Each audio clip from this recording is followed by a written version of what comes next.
All right, guys. All right, guys, let's focus in, focus in, focus in. What we're doing today is we are starting chapter 5. Chapter 5 is going to go over rational exponents and rational, or really, radical functions, radicals. So the first thing we're going to look at is this here, square root of 64, or the cubed root of 64. Which one is bigger? Because the square root of 64, we don't normally write the 2. What is the square root of 64? 8. Cubed root of 64? 4. Square root of 64 is 8. The cubed root of 64 is 4. So the cube, or the square root of 64 is indeed bigger. Because when we take a square root, cubed root, as we increase that index, we're saying that the number that we're looking for, we're trying to find a number times itself that gives us 64. Cubed root, we're trying to find a number times itself 3 times that gives us 64. So as that increases, the number that we're trying to find is being multiplied by itself more and more. And if we keep the number inside the radical the same, it means that number is going to get smaller and smaller. Because the next nice root that we could take with 64 is 6. And the 6th root of 64 is 2. Because as we multiply a number by itself more times, the number is getting bigger. Or if we keep that number the same, what we're multiplying it by itself is going to get smaller. Previously, we've gone over Algebra 1 that the nth root of a is equal to a to the 1 over n. We can expand upon that a little bit. And if we said a, the nth root of a to the x, again, that n is going to go on the bottom of the fraction, but the exponent, that power, would go on top. So the nth root of a to the x is equal to a to the x over n power. These are the same thing.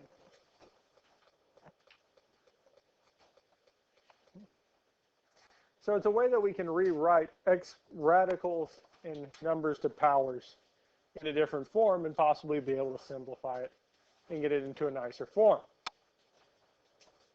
Now the other core concept, nth root, the real nth roots of a. When we apply this root, we apply a root to a given value. We have 2 different options and 3 under each. Now the first is talking about the root we're applying it to. Applying to it. N is even. So we're talking about an even root. Now that could be a square root. It could be a 4th root. It could be a 6th root, 8th root, 10th root. Anywhere where that n, that value of n, is even. We have 1 of 3 outcomes. The first is when a is less than 0. That's saying that we're taking an even root of a negative number. If we take an even root of a negative number, we have no real nth roots. There are roots, they're just not real roots, like the square root of negative 4. Because if we took the square root of negative 4, there are roots, it's plus or minus 2i. But 2i is not a real root. We're only looking for the real roots. We cannot take an even root of a negative number and get real roots, real numbers from it. The second case, even root of a when a is 0. Doesn't matter what the root is. If we take an even, or really as we see on the other side, odd root of 0, it is 0. 1 real root, and incidentally, that root is 0. And the last case is when a is greater than 0. If I take an even root of a positive number, we have 2 real roots. We have the positive or negative case of whatever that value is. We have the positive or negative case of whatever that amount is.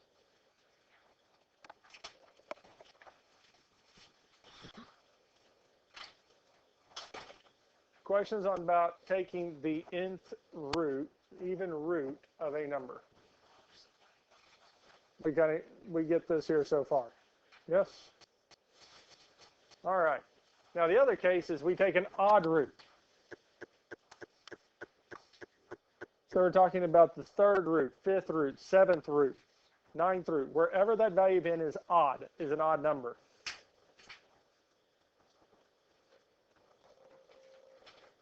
And again, we have three cases. And the first, if we take an odd root of a negative number, we have one real root. If we take an odd root of, well, 0, we have one real root. And if we take an odd root of a number greater than 0, a positive number, we have one real root. Odd roots are nice, because no matter what that number is, we're going to have one real root.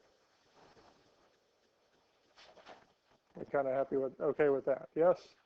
Now there are other roots, because if we take the fifth root, or we're trying to find out what numbers times itself 5 times is, say, 5 times is 243, we could find that, and it will indeed have one real root. According to our higher degree, or the fundamental theorem of algebra,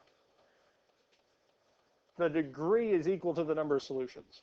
So there are 5 roots for this here. There is one real root, and that real root, incidentally, should be 3, positive 3. There are 4 other roots.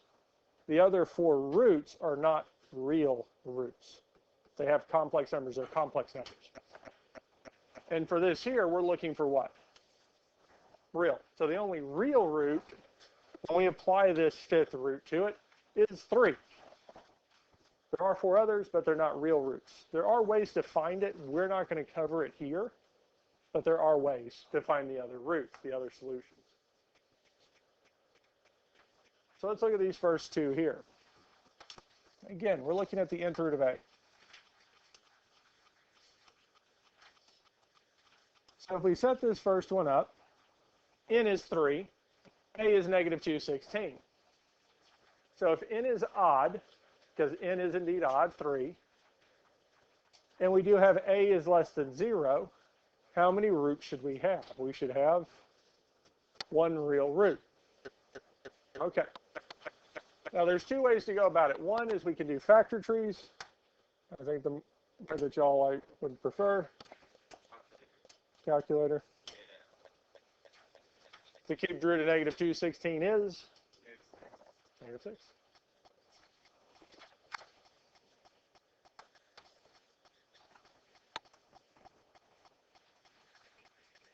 Now the other way we could have written this is, well, we know that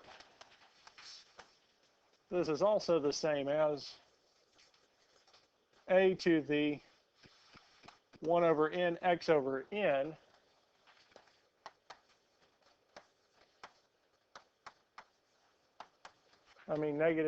the cubed root of negative 216 is the same as negative 216 to the 1/3. We would put parentheses around it. And let's see. There's also negative 6. So some of these, and this again, if I'm trying to calculate some of these problems, especially when we start talking about these roots, these index, trying to find out what they are, sometimes I'll type them in as fractional instead of typing the root. Sometimes a little quicker. But negative 6. Questions on A before we look at B. So B, we're looking at the 4th root of 81, so yes. Because if we look at our n, we're talking about an even root. And the number, our value of a, is it less than 0, equal to 0, or greater than 0? Greater, so how many real roots should we have? 2. So we have plus or minus, because it could be positive or it could be negative, because we're applying this root to it. So we're trying to find the 4th root of 81. Now we can do it in the calculator. Another way we can do it, we can do this by hand. We can break the number down. So we're looking for prime numbers or numbers that multiply together to give us 81. Well, we do know 9 and 9. Now, these are not prime numbers. They can factor again. 9 is 3 and 3. 9 is 3 and 3. So our prime factorization for 81 is 3 to the 4th. We break it down into these prime factorizations and see how many groups go into 81. And here we're looking for groups of 4. How many groups of 4 threes go into 81? 1. So 1 set of 3s. So we're saying that the 4th root of 81 is positive or negative 3. And we could check and make sure, because 3 to the 4th is 81. Negative 3 to the 4th is still 81. It doesn't work that way with odd powers, because on the last one we had negative 6. Well, negative 6 to the 3rd is indeed our negative 216, yes? What is 6 to the 3rd power? It is 216, but it is positive, not negative. It does not get us back to the number we started with. It gives us the positive version, not the negative. Where with this even root, it didn't matter if 3 was positive or negative. It got us back to positive 81. Questions on these here? Let's look at number 1. N is 4, A is 16. So we're looking at the 4th root of 16.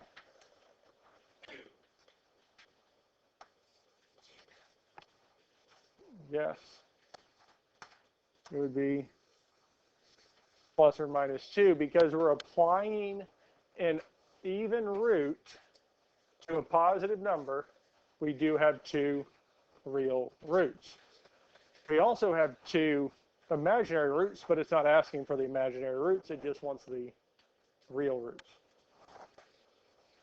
Number 2.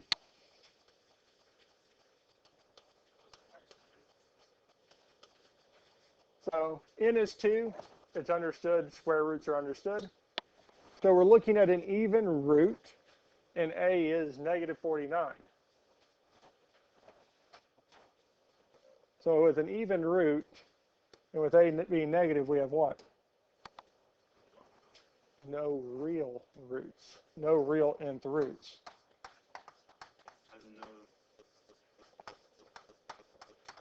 Yep. Because again, this problem, these here, we're looking for what? We want the real nth roots. We want the real roots. Are there roots for the square root of negative 49? Yes. 7i, negative 7i. It's not asking for those. It's asking for just the real roots.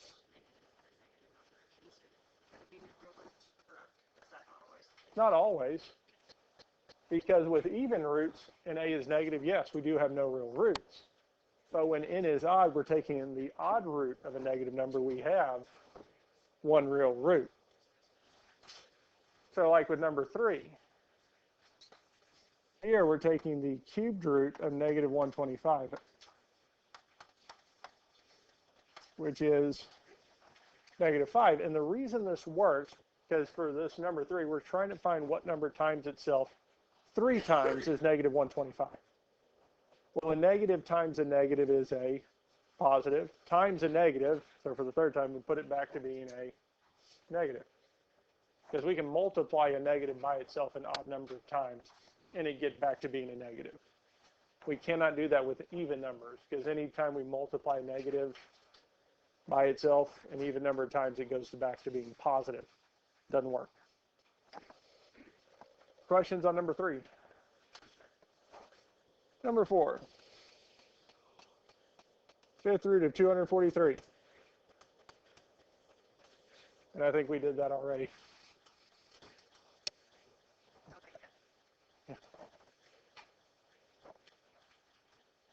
Questions on this here with applying roots to it. So that's it for this part. Be good with these here. Now, This is a very fine line. We're not going to have the plus or minus with these because it's just telling us to evaluate. It's not, we're not applying a root to it. So like the square root of 5 cubed, well, square root of 5 cubed. There are some roots and radicals that we can't actually use a calculator for. Square root of 5, we can't find a number times itself that's 5. We can approximate, we can go through approximating. It is a process, but it is possible, and then we take whatever that number is and cube it. 11.18, we can just stick it in. And for most all these here, we're going to go 2 decimal places out. 11.18.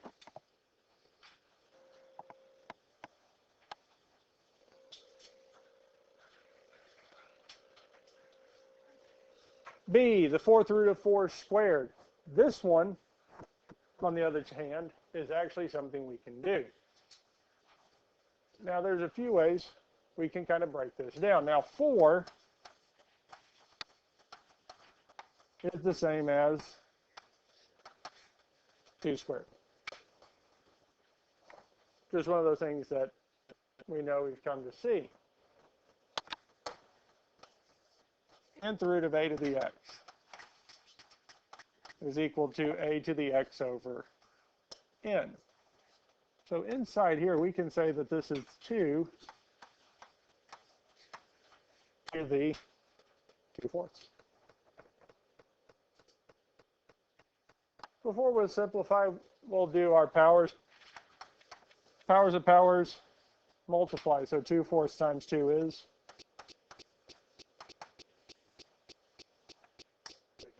4/4. 4 divided by 4 is 1, giving us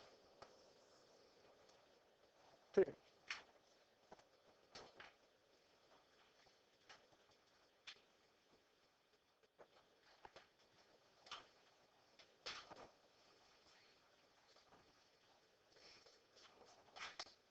Gets us to the exact same spot. So there are some radicals that it is possible to simplify them nicely. But then there are others, the cubed root of 9 squared. We're trying to find a number times itself 3 times, that gives us 9. And then square it. Unfortunately, there is no set of numbers that work well for this here.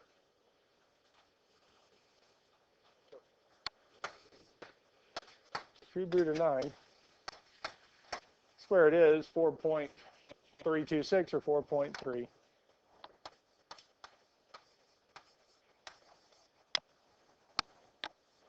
Questions on these here? We feel good with these so far. Anybody get number or letter D?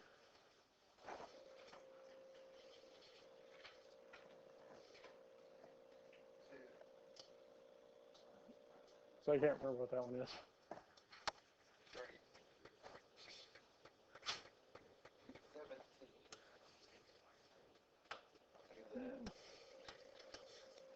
Yep. And that's it. Questions on these here? No. Are you ready for the next step? Yes, sir. 8 to the 2/3. Now again, this is one of the ones that we can actually do nicely. Because 8 is the same as 2 to the 3rd. Again, 8 is one of the ones we've seen come up several times up to this point so far this year. 2 to the 3rd, 2 times itself, 3 times is 8, giving us this here. Powers of powers multiply. 3 times 2/3 as well. 6/3, or well, we can say that it is 2 squared, and 2 squared is 4. Or what we could do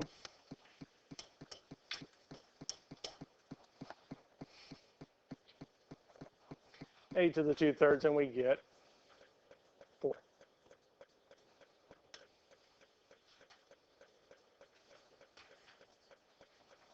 Questions on 8 to the 2/3?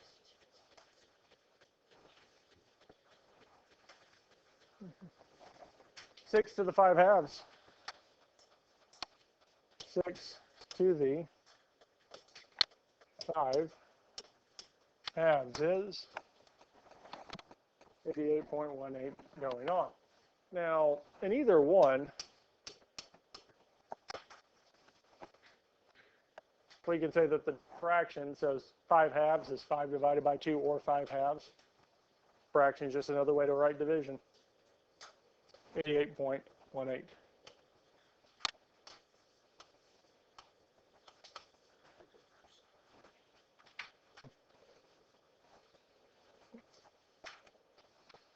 Questions on this here? That's it.